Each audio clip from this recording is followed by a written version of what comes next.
on motions relating to the United Kingdom's withdrawal from and future relationship with the European Union.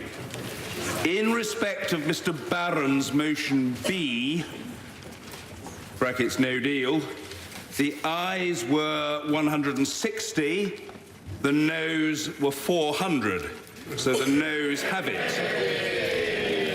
In respect of Mr. Nicholas Bowles' motion D, Common Market 2.0, the ayes were 188, the noes were 283, so the noes have it. In respect of George Eustace's motion H, EFTA and EEA, the ayes were 65, the noes were 377, so the noes have it. In respect of Mr. Kenneth Clarke's motion J, Customs Union, the ayes were 264, the noes were 272. So the noes have it. In respect of the Leader of the Opposition's motion K, Labour's alternative plan, the ayes were 237, the noes were 307. So the noes have it. In respect of Joanna Cherry's motion L, revocation to avoid no deal, the ayes were 184, the noes were 293, so the noes have it. In respect of Dame Margaret Beckett's motion M, confirmatory public vote, the ayes were 268, the noes were 295, so the noes have it. In respect of Mr. Marcus Fish's motion O, contingent preferential arrangements, the ayes were 139, the noes were 422, so the noes have it.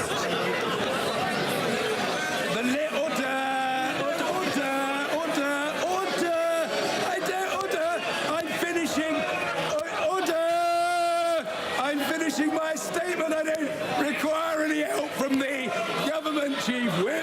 The list showing how honourable, he'll learn, so you should listen, he'll learn.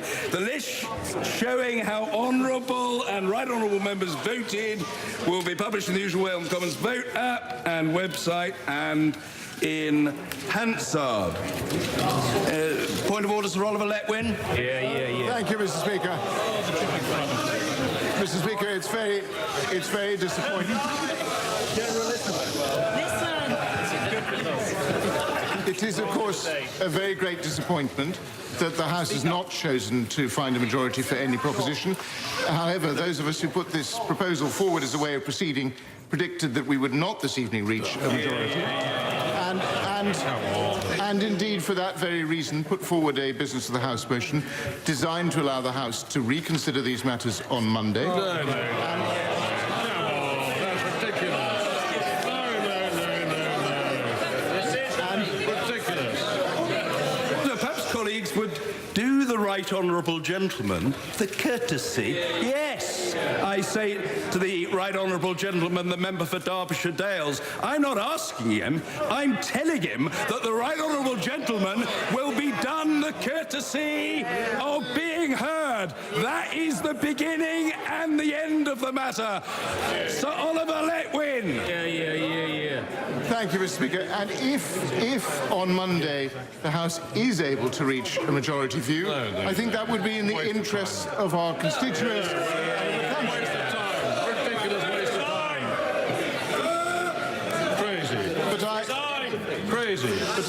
But I personally continue to harbour the hope that my honourable and right honourable colleagues will see fit to vote in favour of a government motion between now and close of play on Friday,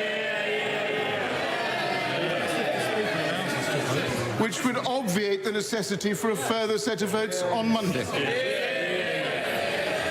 Thank you. Yes, the Secretary of State for exiting the European Union. Point of order, Mr. Further to the point of order from the member for West Dorset, the House has today considered a wide variety of options as a way forward, and it demonstrates that there are no easy options here. There is no simple way forward. The deal the government has negotiated is a compromise, both with the EU and with members across this House. That is the nature of complex negotiations. The results of the process this House has gone through today strengthens our view that the deal the government has negotiated is the best option.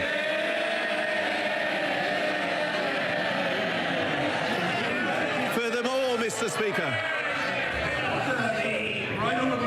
Must be heard. The Secretary of State. Furthermore, Mr. Speaker, although this was not a significant feature of today's debate, any deal must include a withdrawal agreement. It is the government's firm wish to get the withdrawal agreement approved by this House, and I urge all members, no matter the view on what the future relationship should be, if you believe in delivering on the referendum result by leaving the EU with a deal, then it's necessary to back the withdrawal agreement. If we do not do that, then there are no guarantees about where this process will end. It is for that reason that I call on all members from across this House, in the national interest, to back the Prime Minister's deal.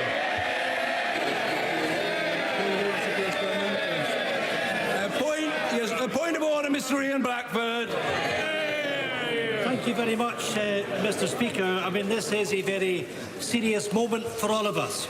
And we have to reflect that this House of Commons has tried to find a way through the Brexit crisis over the last few months, and we have failed. And we need to reflect on the fact that when the government talks about bringing their deal back, that on 2 occasions the government got 202 and 242 votes. That deal should be dead, and indeed the People's Vote got 268 votes tonight. I know we didn't win, but we got more votes for the People's Vote than the government did for its proposition. Mr. Speaker, I think it is becoming increasingly clear that this House cannot find a way forward. This government, this Prime Minister, has failed to provide leadership. The only thing we should now be doing is going back to the people of the United Kingdom in a general election to end this impasse. I'm grateful to the right honourable gentleman. Point of order, Sir Patrick McLaughlin.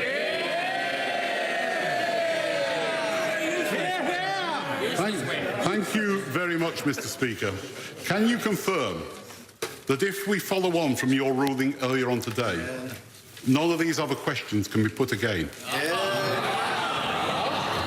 The particular process that has been set in train as a consequence of the business of the House motion is a discrete process. It is the first time it has been conducted.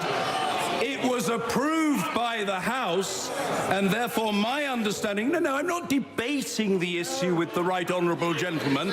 He has more or less courteously raised the point of order with me, and I am responding to it. I'm not going to conduct a debate with the right honourable gentleman. My understanding of the situation does not entirely cohere with his, and I have explained that I think that the motion passed by the House expressed support for a 2-stage process, and I will, for the time being, leave it there, and I'm extraordinarily grateful to him. No, as I've just said, I'm not debating it with him. Point of order, Anna Soubry. Point of order. Point of order, Anna Soubry.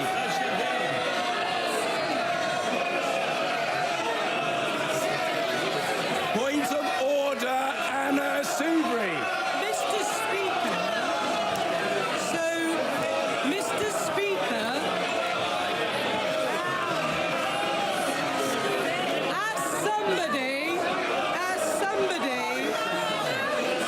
as somebody who has been called by the Speaker. Order, let me just explain. Order, let me just explain one thing in this place. The right honourable gentleman is a very senior member of this House, and he is a former Chief Whip. He is not the Speaker of this House. it's not for the right honourable... And it's not for the right honourable gentleman to presume the order in which matters are considered. And I trust that he won't suppose that it is for him to do so. Let me say very gently to the right honourable gentleman, I treat him with respect. I'm not intimidated by the right honourable gentleman, and I'm absolutely sure he wouldn't seek to intimidate me. I am taking a point of order from the right honourable lady. And frankly, that's the situation. Point of order, Anna Soubry. Sit down. I've been called.